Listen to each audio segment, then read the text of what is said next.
Une Tea Party dans le Missouri le mois dernier. Un de ces rassemblements de la droite dure américaine, comme il en fleurit des dizaines en ce moment dans le pays. Ce jour-là, c'est l'événement. L'invité vedette est Jonathan Crone, l'enfant star de la droite, la coqueluche des Républicains. Bonjour. Alors vous allez reconstruire l'Amérique ? 15 ans à peine, une voix qui mue encore et une ambition démesurée. J'espère que je vais pouvoir montrer bientôt que je ne suis pas juste un gamin, que j'ai des vraies idées, que je sais de quoi je parle. Et c'est la vérité. Jonathan veut aller loin, devenir le nouveau cerveau de la droite américaine. Avant d'entrer en scène, il chauffe son auditoire. Orateur hors pair, Jonathan sait trouver la formule qui marche et le geste qui va avec. Une fois sur la tribune, l'adolescent donne toute la mesure de son talent. On n'a pas besoin de quelqu'un qui soit responsable pour nous. C'est décadent. Ça nous renvoie en arrière. On n'a pas besoin d'un gouvernement qui fasse des choses pour nous. On peut le faire nous-mêmes. Aussi bien. Non. Pas aussi bien. Mieux. À 15 ans, Jonathan n'en est pas à son premier coup politique. Il a déjà une carrière de 2 ans derrière lui. Tout commence en 2008. À 12 ans, le petit surdoué écrit un livre. Définir le conservatisme devient un best-seller chez les Républicains. Jonathan est alors invité au congrès annuel des conservateurs. Il obtient 2 minutes de discours. Devant 9000 personnes, le politicien en herbe parle sans trembler et donne aux adultes une petite leçon de sciences politiques. Laissez-moi expliquer pourquoi j'ai écrit le livre. Pendant les élections, je me suis rendu compte qu'il y avait trop de gens qui ne savent pas ce qu'est le conservatisme, ni le libéralisme ou le socialisme.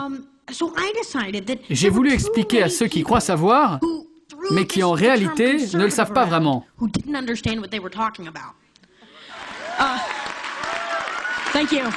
Un gamin qui leur explique la vie, les conservateurs adorent. Standing ovation. Les plus grandes chaînes de télé vont désormais se l'arracher. Le phénomène Jonathan Crone est né. Je crois que le gouvernement est le problème. C'est le prodige politique chez les conservateurs. Jonathan Crone est en direct de Washington. Bon anniversaire, Jonathan. Depuis, l'adolescent est invité partout pour donner son avis dans les congrès et les séminaires. Nous le retrouvons à Washington, dans une convention des conservateurs. Vous avez des M&M's ? Merci. Jonathan encadre un atelier de discussion. Sa valeur ajoutée, sa connaissance de la jeunesse et sa vision sur les thèmes de demain. Les problèmes dont on vous parle toujours, c'est les problèmes économiques. Oui, l'éducation de nos enfants nous coûte trop cher, blablabla. Tout cela est vrai, mais je ne veux pas en parler là. Je veux parler des biotechnologies, qui sont le grand défi issu des 20 dernières années. Avec Jonathan, le débat continue en dehors des tribunes. Le petit révolutionnaire de droite ne partage pas tous les credos des conservateurs.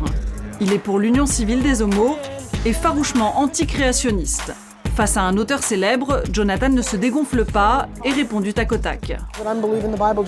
Je crois dans la Bible autant que vous, mais je ne crois pas que Dieu a créé le monde en 6 jours de 24 heures.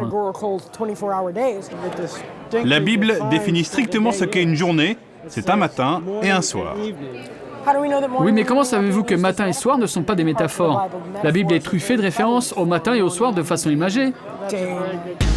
Ce jour-là, Jonathan est invité à la table de Julian Kulski, un des principaux sponsors du mouvement du Tea Party. L'adolescent discute d'égal à égal avec un homme qui a 5 fois son âge. À l'écoute, le politique lui demande même quelques conseils. Parle-moi du Tea Party et de sa place aujourd'hui dans le conservatisme américain. Je crois qu'on perd un peu de terrain en ce moment. On ne déplace plus les foules qu'on voyait il y a un an, et c'est un peu triste. Mais non, je ne pense pas qu'on perde notre avantage. Je dis juste que les gens viennent en moins grand nombre. Ce sera un leader, qu'il le veuille ou non. Il en a déjà l'âme. Et soyez certains qu'avec tous les soutiens des conservateurs, vous allez entendre parler de lui. Jonathan fascine, mais il attire aussi des critiques. S'agit-il d'un simple singe savant ? Le commentaire de plus en plus répandu atteint sa mère qui l'accompagne dans ses voyages. Habituée à refuser les interviews, elle sort de l'ombre pour prendre sa défense. On a vu des gens l'appeler le petit nazi, soi-disant parce qu'il répète tout ce qu'on lui dit. Mais c'est pas vrai du tout. Jonathan fait toutes ses recherches lui-même, il écrit tout lui-même, il est juste très instruit. Perroquet des Républicains ou pas, le phénomène Crohn inquiète dans les rangs des démocrates. À quelques semaines d'une élection à haut risque, il dénonce une opération de com' de la droite et un discours qui tourne à vide. Ils essaient de rajeunir leur image en disant « Regardez, même des enfants peuvent être conservateurs ». Jonathan en est l'exemple. Le problème, c'est que ce n'est pas vraiment un gamin. Il ne veut pas être un enfant, il joue les adultes. Il veut être considéré comme un adulte. Il comprend que le parti l'utilise parce qu'il est un enfant. Et je ne crois pas qu'il soit très à l'aise dans ce rôle. De retour chez lui, celui qui inquiète les démocrates est en fait un ado comme les autres, accro à ses jeux vidéo. Je vais tuer des zombies, c'est cool. Je dois aller jusqu'au drapeau. J'ai pas envie de me faire tuer. Jonathan habite dans une petite ville de Géorgie. Enfant unique d'une famille chrétienne, ses parents, informaticiens et profs, sont peu politisés. L'adolescent affirme s'être fait tout seul et veut être autre chose qu'une icône de la droite. Mon but, ce n'est pas d'être ce gars qui parle en public et qui donne des conseils aux républicains. Je continue à apprendre comme tout le monde. Je fais de mon mieux pour donner mon opinion sur le conservatisme. J'essaie de faire passer mes idées autour desquelles pourra s'articuler le mouvement conservateur. Doté d'un QI supérieur à la moyenne, Jonathan est un enfant éduqué à la maison. Il ne va à l'école que quelques heures par semaine pour des travaux pratiques.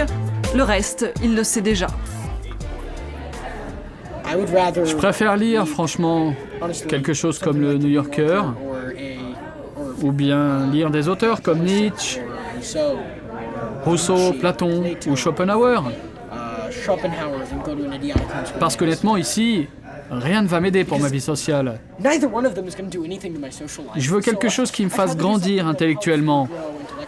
Mais ici, plus d'adultes admiratifs ou de militants béats. Le Mozart de la politique passe plutôt pour une tête à claque. Son arrogance exaspère les ados de son âge. Il croit qu'il sait tout sur tout, mais en fait, c'est surtout des trucs qui servent à rien. Il est ridicule. Ici, ce qu'on fait, c'est pas génial. Mesurer le poids des pièces, c'est pas vraiment fascinant. Hein. C'est pas comme si... Attention, tu vas faire une bêtise, là. Tu vas te faire engueuler. Hein. Un petit prodige rejeté par ses copains de classe. Jonathan semble l'avoir oublié. Pour faire carrière en politique, il ne suffit pas d'être brillant. Il faut aussi savoir se faire aimer.